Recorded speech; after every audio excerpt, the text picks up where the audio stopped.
Harper lifted the attic dust sheet and uncovered her grandmother's antique violin case with trembling, reverent fingers in golden light. Inside the velvet lining, a hidden compartment revealed a brittle envelope sealed with a faded red wax heart sewed tenderly. The letter inside, dated August 1908, was addressed from Cowboy Grayson Hart to violinist Lila with fervent, undying, eternal love. Harper's hands shook as she read Jesse's confession that Lila's music had saved his soul during a brutal winter alone.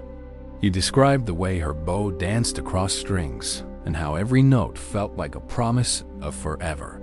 The final line pleaded for Lila to meet him at the old windbreak on the Hart Ranch under September's moon. Unable to sleep, Harper researched and learned the Hart Ranch still stood, abandoned and wild, in a remote Montana valley.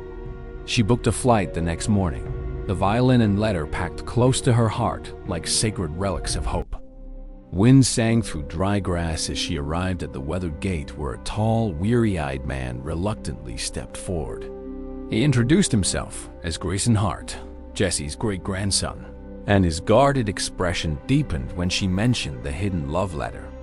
They walked through the creaking ranch house to the kitchen, where he read the letter aloud with a breaking voice. Grayson revealed that family lore told of heartbreak, but no one knew Lila had been invited to run away with Jesse. He led Harper to a collapsed barn where a weathered carving still read, Lila's name wrapped in a bent heart. There, in a tin box buried beneath a stone, they found Lila's own journal, rain-damaged but still fiercely legible. Her words told of a cruel father locking her in her room the night she tried to flee to Jesse forever. Lila escaped at dawn, but a flash flood swept through the canyon, and her body was never found, only her violin. Grayson's eyes glistened as he realized Jesse had spent 50 years playing a silent fiddle, mourning a ghost without answers. Harper lifted her grandmother's violin and tucked it under her chin, beginning Lila's favorite melody as twilight gently gathered around. The music poured out, tender and raw, and Grayson stood motionless, feeling the years of grief finally begin to tremble. When the last note dissolved into the evening air, he took her hand and thanked her for bringing a soul home. They spent the following days repairing the porch, sharing coffee, and discovering how two broken people could still create harmony. Grayson confessed he had almost sold the land because every fence post reminded him of unending loneliness and vanished family. Harper taught him chords on an old guitar, and he taught her to ride, their laughter stitching wounds shut one sunset. She played the violin each evening on the porch, and it seemed the entire valley leaned in quietly to listen. One night under a canopy of stars, Grayson traced her cheek and whispered that her music had resurrected his heartbeat. Harper admitted she had been invisible to everyone after her grandmother passed, until she found the letter hidden inside the violin. He cupped her face and kissed her with a reverence that tasted of rain, forgiveness, and the courage to begin anew. They decided to restore the ranch as a music retreat, a place where broken hearts could heal through strings and sky. In the old barn, Grayson rebuilt the walls while Harper's violin gave rhythm to every nail and every plank of cedar. They unearthed Jesse's silver ring embedded in the floorboards, the one he planned to give Lila the night she vanished. Grayson took the ring, polished it under moonlight, and knelt beside the carved heart that had waited over a century. His voice steady but full of tears, he asked Harper to become his forever melody, his home, his beginning after endings. She said yes with a joy that seemed to lift the sorrow from every grain of old wood surrounding them completely. They wed in the meadow where wild roses now grew over the spot. Lila's journal said she last prayed for love. Harper's violin sang the same piece Jesse had hummed while Grayson slid the ring onto her finger under Montana sun. On their first anniversary, they released a paper lantern over the canyon, inscribed with words of gratitude for Lila and Jesse.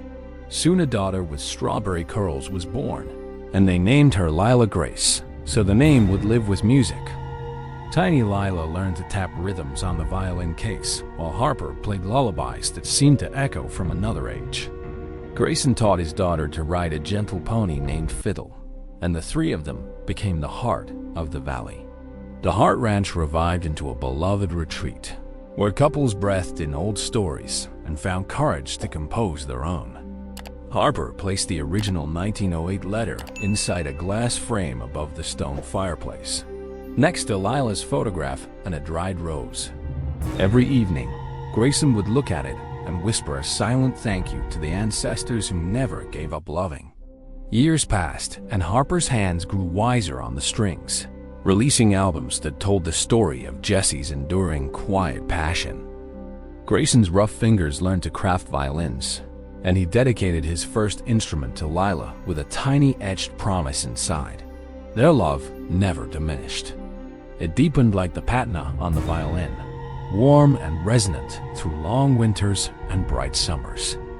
When their daughter turned 16, they gave her the original violin and told her the entire story under the late August moon. She played the old melody flawlessly, and a warm wind suddenly stirred the aspen leaves, as if history was finally at peace.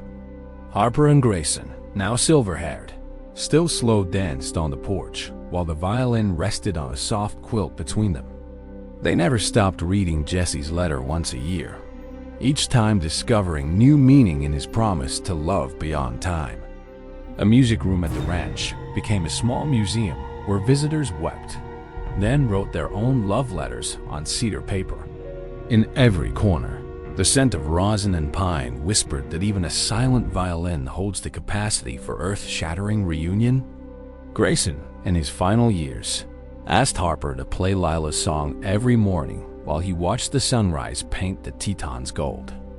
She did, and when he passed peacefully, she tucked a copy of Jesse's letter into his jacket over his still warm heart. Harper remained at the ranch, teaching young fiddlers and telling them that love written in ink can outlast any flood or fury. Now their granddaughter, a concert violinist, stands on the same porch, the century-old instrument glowing under stage lights that travel worldwide. She introduces every performance by reading the letter's first line, and audiences from London to Nashville fall into sacred silence. The Hart Ranch legacy now features a scholarship that sends battered violins and love letters to children who need both music and hope. Harper, resting beneath the cottonwood tree, watches the fourth generation of Harts chase fireflies and knows no note is ever truly lost. The sun sets over the windbreak, the very spot where Jesse waited, and she hears Lila's violin still singing across golden hills. And so the old ranch thrives, a testament that the right chord can mend a lineage and turn sorrow into starlight forever.